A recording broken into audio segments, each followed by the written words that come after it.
Good morning, students. I welcome you all. Today we are going to study social sciences. Our book name is Social and Political Life Part 2. We are going to study Chapter 1. The name of the chapter is On Equality.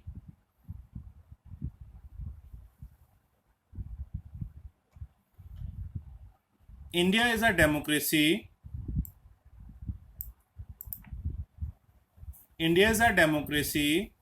In the class 6th book, we looked at the key elements of a democratic government. These include people's participation, the resolution of conflict, and equality and justice. Bharat ਇੱਕ ਲੋਕਤੰਤਰ ਹੈ। 6ਵੀਂ class ਦੀ ਕਿਤਾਬ ਦੇ ਵਿੱਚ ਅਸੀਂ ਇੱਕ ਲੋਕਤੰਤਰਿਕ ਸਰਕਾਰ ਦੇ ਮੁੱਖ ਤੱਤਾਂ ਬਾਰੇ, ਮੁੱਖ ਵਿਸ਼ੇਸ਼ਤਾਵਾਂ, ਮੁੱਖ ਲੱਛਣਾਂ ਬਾਰੇ ਪੜ੍ਹ ਚੁੱਕੇ ਹਾਂ। ਇਹ ਮੁੱਖ ਲੱਛਣਾਂ ਦੇ ਵਿੱਚ ਸ਼ਾਮਲ ਹਨ ਲੋਕਾਂ ਦੀ ਸਹਿਭਾਗਤਾ, ਲੋਕਾਂ ਦੀ ਹਿੱਸੇਦਾਰੀ, ਪੀਪਲਸ ਪਾਰਟਿਸਿਪੇਸ਼ਨ, ਆਪਸੀ ਟੱਕਰ ਦੀ ਆਪਸੀ ਸਹਿਮਤੀ, ਸਮਾਨਤਾ ਅਤੇ ਨਿਆਂ। Equality is a key feature of democracy and influences of all aspects of its functioning. ਸਮਾਨਤਾ ਲੋਕਤੰਤਰ ਦੀ ਇੱਕ ਮੁੱਖ ਵਿਸ਼ੇਸ਼ਤਾ ਹੈ, ਇੱਕ ਖਾਸ ਇੱਕ ਵਿਸ਼ੇਸ਼ ਵਿਸ਼ੇਸ਼ਤਾ ਹੈ ਜਿਹੜੀ ਇਸ ਸਰਕਾਰ ਦੀ ਕਾਰਜਸ਼ੈਲੀ ਦੇ ਹਰ ਇੱਕ ਪੱਖ ਨੂੰ ਪ੍ਰਭਾਵਿਤ ਕਰਦੀ ਹੈ। In this chapter, you will read more about equality, what it is, why it is important in a democracy, and whether or not everyone is equal in India. Let's begin by looking at Kanta's story. ਇਸ chapter ਦੇ ਵਿੱਚ, ਇਸ ਪਾਠ ਦੇ ਵਿੱਚ ਤੁਸੀਂ ਸਮਾਨਤਾ ਬਾਰੇ ਹੋਰ ਜ਼ਿਆਦਾ ਪੜ੍ਹੋਗੇ। What it is, ਇਹ ਕੀ ਹੈ। Why it is important in a democracy, ਸਮਾਨਤਾ ਇੱਕ ਲੋਕਤੰਤਰ ਦੇ ਵਿੱਚ ਕਿਉਂ ਮਹੱਤਵਪੂਰਨ ਹੈ, ਅਤੇ whether or not everyone is equal in India, ਕੀ ਭਾਰਤ ਦੇ ਵਿੱਚ ਸਾਰੇ ਸਮਾਨ ਹਨ ਜਾਂ ਨਹੀਂ ਹਨ। Let's begin by looking at Kanta's story. ਆਓ ਕਾਂਤਾ ਦੀ ਸਟੋਰੀ ਨੂੰ ਦੇਖੀਏ ਤੇ ਇਹਦੇ ਨਾਲ ਚੈਪਟਰ ਦੀ ਸ਼ੁਰੂਆਤ ਕਰੀਏ।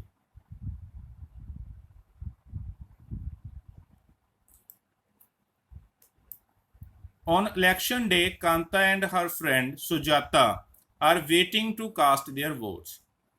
ਚੋਣਾਂ ਵਾਲੇ ਦਿਨ, ਵੋਟਾਂ ਵਾਲੇ ਦਿਨ ਕਾਂਤਾ ਤੇ ਉਸਦੀ ਸਹੇਲੀ ਸੁਜਾਤਾ ਵੋਟ ਪਾਉਣ ਦੇ ਲਈ ਇੰਤਜ਼ਾਰ ਕਰ ਰਹੀਆਂ ਹਨ। Isn't it good, Suja, that we can all vote as equal citizens of our country? Even Jain Sahab is standing in the line with us. Souza, ਕੀ ਇਹ ਬਹੁਤ ਅੱਛਾ ਨਹੀਂ ਹੈ ਕਿ ਅਸੀਂ ਸਾਰੇ ਨਾਗਰਿਕ, ਪੂਰੇ ਦੇਸ਼ ਦੇ ਸਾਰੇ ਨਾਗਰਿਕ ਇੱਕ ਵੋਟ ਪਾ ਸਕਦੇ ਹਾਂ, ਇੱਕ ਸਮਾਨ ਵੋਟ ਪਾ ਸਕਦੇ ਹਾਂ। ਇੱਥੋਂ ਤੱਕ ਕਿ ਜੈਨ ਸਾਹਿਬ ਵੀ ਸਾਡੇ ਨਾਲ ਇੱਕ ਹੀ ਲਾਈਨ ਵਿੱਚ, ਇੱਕ ਹੀ ਕਤਾਰ ਵਿੱਚ ਖੜੇ ਹਨ। Yes, Sujata answer yes. ਹਾਂ, go on Kanta, it is your turn now. Sujata Kanta ਨੂੰ ਕਹਿੰਦੀ ਹੈ, ਕਾਂਤਾ ਤੁਸੀਂ ਜਾਓ, ਹੁਣ ਤੁਹਾਡੀ ਵਾਰੀ ਹੈ ਵੋਟ ਪਾਉਣ ਦੀ, ਹੁਣ ਤੁਹਾਡੀ ਵਾਰੀ। I will vote for the candidate who has promised to bring pipe water to our area. ਮੈਂ ਉਸ ਉਮੀਦਵਾਰ ਨੂੰ ਵੋਟ ਪਾਵਾਂਗੀ ਜਿਸ ਨੇ ਸਾਡੇ ਖੇਤਰ ਵਿੱਚ, ਸਾਡੇ ਇਲਾਕੇ ਵਿੱਚ ਪਾਈਪ ਵਾਲਾ ਪਾਣੀ ਲੈ ਕੇ ਆਉਣ ਦਾ ਵਾਅਦਾ ਕੀਤਾ ਹੈ।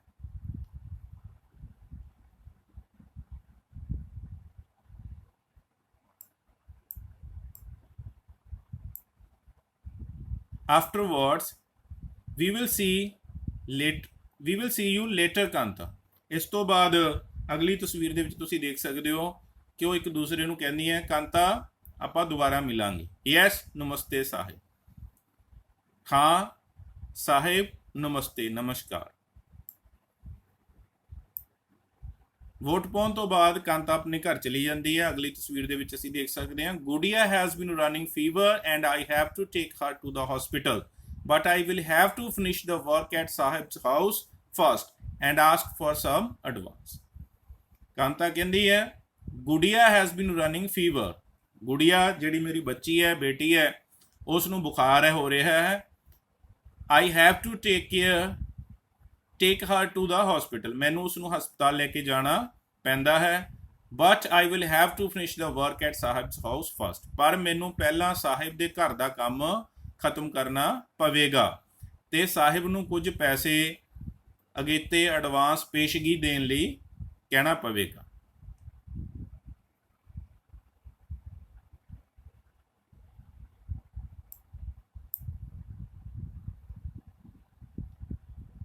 Here, have some of this, you will feel better, and when I get back in the evening we will go to the hospital, okay?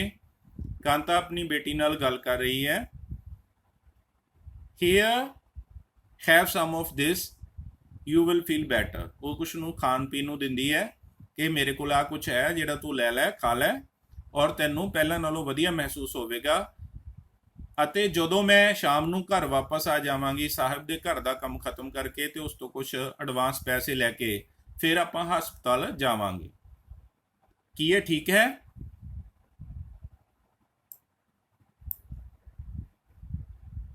ਅਗਲੀ ਤਸਵੀਰ ਦੇ ਵਿੱਚ It is no wonder that Gudiya falls ill often, the basti is never cleaned. ਅਗਲੀ ਤਸਵੀਰ ਦੇ ਵਿੱਚ ਉਹ ਔਰਤ ਆਪਦੀ ਬਸਤੀ ਦੀ ਗੰਦਗੀ ਬਾਰੇ ਦਿਖਾਉਂਦੀ ਹੋਈ ਇਸ਼ਾਰਾ ਕਰਦੀ ਹੋਈ ਗੱਲ ਕਰਦੀ ਹੈ ਕਿ ਇਹਦੇ ਵਿੱਚ ਕੋਈ ਹੈਰਾਨੀ ਵਾਲੀ ਗੱਲ ਨਹੀਂ ਕਿ ਗੁੜੀਆ ਬਾਰ-ਬਾਰ ਬਿਮਾਰ ਹੋ ਜਾਂਦੀ ਹੈ। ਉਹਦਾ ਕਾਰਨ ਕੀ ਹੈ ਕਿ ਬਸਤੀ ਕਦੇ ਵੀ ਸਾਫ਼ ਨਹੀਂ ਕੀਤੀ ਗਈ। ਉਹ ਇੱਕ ਗਰੀਬ ਬਸਤੀ ਦੇ ਵਿੱਚ ਰਹਿੰਦੇ ਆ ਜਿੱਥੇ ਸਾਫ਼ ਸਫਾਈ ਦਾ ਚੰਗਾ ਪ੍ਰਬੰਧ ਨਹੀਂ ਹੈ।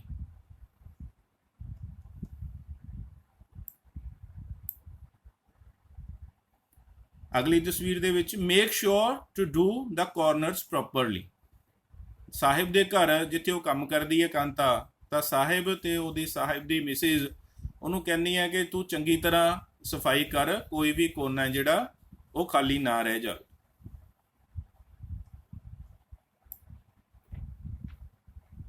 Equal right to vote, vote ਪਾਉਣ ਦਾ ਸਮਾਨ ਅਧਿਕਾਰ। The story above begins with Kanta standing in line to cast her vote. Look again at the various people who are standing in line with her. ਕਹਾਣੀ ਦੀ ਸ਼ੁਰੂਆਤ, ਇਸ ਪਾਠ ਦੀ ਸ਼ੁਰੂਆਤ ਕਾਂਤਾ ਤੋਂ ਹੁੰਦੀ ਹੈ ਜਿਹੜੀ ਆਪਣਾ ਵੋਟ ਪਾਉਣ ਦੇ ਲਈ ਇੱਕ ਕਤਾਰ ਦੇ ਵਿੱਚ, ਇੱਕ ਲਾਈਨ ਦੇ ਵਿੱਚ ਖੜੀ ਹੈ। ਉਸ ਕਤਾਰ ਨੂੰ ਦੁਬਾਰਾ ਦੇਖੋ ਜਿਸ ਦੇ ਵਿੱਚ ਭਿੰਨ-ਭਿੰਨ ਤਰ੍ਹਾਂ ਦੇ ਲੋਕ ਇੱਕੋ ਹੀ ਲਾਈਨ ਦੇ ਵਿੱਚ ਖੜੇ ਹੈ।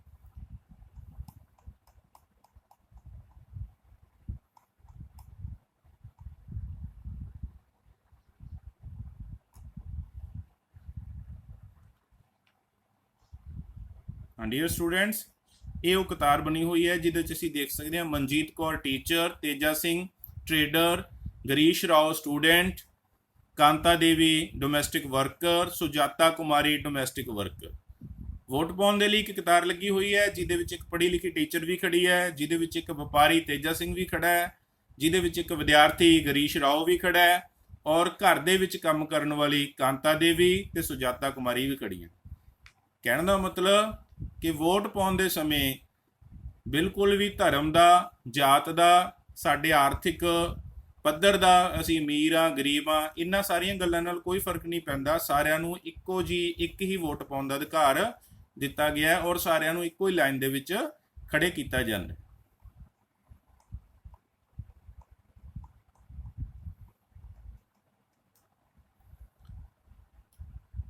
Kanta recognizes her employer Ashok Jain and ਛੋਟੇ ਲਾਲ। ਵੋਟ ਪਾਉਣ ਵਾਲੀ ਕਤਾਰ ਦੇ ਵਿੱਚ ਖੜੇ ਹੋਏ ਕਾਂਤਾ ਆਪਣੇ ਮਾਲਕ ਨੂੰ, ਜਿਸ ਦੇ ਘਰੇ ਉਹ ਕੰਮ ਕਰਦੀ ਹੈ, ਅਸ਼ੋਕ ਜੈਨ ਜਿਨ੍ਹਾਂ ਦਾ ਨਾਮ ਹੈ, ਤੇ ਛੋਟੇ ਲਾਲ, ਉਹਨਾਂ ਨੂੰ ਪਹਿਚਾਨ ਲੈਂਦੀ ਹੈ। ਹਰ ਨੇਬਰ, ਛੋਟੇ ਲਾਲ ਉਹਦਾ ਗੁਆਂਢੀ ਹੈ। In a domestic country like India, in a democratic country like India, all adults irrespective of what religion they belong to, how much education they have had, what caste they are, or whether they are rich or poor are allowed to vote. Bharat ਵਰਗੇ ਲੋਕਤੰਤਰਿਕ ਦੇਸ਼ ਦੇ ਅੰਦਰ ਜਿੱਥੇ ਬਿਨਾਂ ਕਿਸੇ ਭੇਦਭਾਵ ਤੋਂ ਚਾਹੇ ਉਹ ਧਰਮ ਦੇ ਆਧਾਰ ਤੇ ਹੋਵੇ, ਚਾਹੇ ਉਹ ਤੁਹਾਡੀ ਸਿੱਖਿਆ ਦੇ ਆਧਾਰ ਤੇ ਹੋਵੇ, ਚਾਹੇ ਤੁਹਾਡੀ ਜਾਤ ਦੇ ਆਧਾਰ ਤੇ ਹੋਵੇ, ਚਾਹੇ ਤੁਹਾਡੀ ਆਰਥਿਕ ਪੱਧਰ, ਆਰਥਿਕ ਕਲਾਸ ਦੇ ਆਧਾਰ ਤੇ, ਕੋਈ ਵੀ ਇਸ ਤਰ੍ਹਾਂ ਦਾ ਭੇਦਭਾਵ ਕੀਤੇ ਬਿਨਾਂ ਸਾਰਿਆਂ ਨੂੰ ਇੱਕ ਹੀ ਮਤ, ਇੱਕੋ ਹੀ ਵੋਟ ਦੇਣ ਦਾ ਅਧਿਕਾਰ ਪ੍ਰਾਪਤ ਹੈ। This as you have already read in the class 6th book, ਇਹ ਤੁਸੀਂ ਪਹਿਲਾਂ ਹੀ 6ਵੀਂ ਕਲਾਸ ਦੀ ਕਿਤਾਬ ਦੇ ਵਿੱਚ ਪੜ੍ਹ ਚੁੱਕੇ ਹੋ ਕਿ ਸਾਰਿਆਂ ਨੂੰ ਸਮਾਨਤਾ ਦਾ ਅਧਿਕਾਰ, ਸਾਰਿਆਂ ਨੂੰ ਇੱਕੋ ਹੀ ਵੋਟ ਪਾਉਣ ਦਾ ਅਧਿਕਾਰ ਦਿੱਤਾ ਗਿਆ।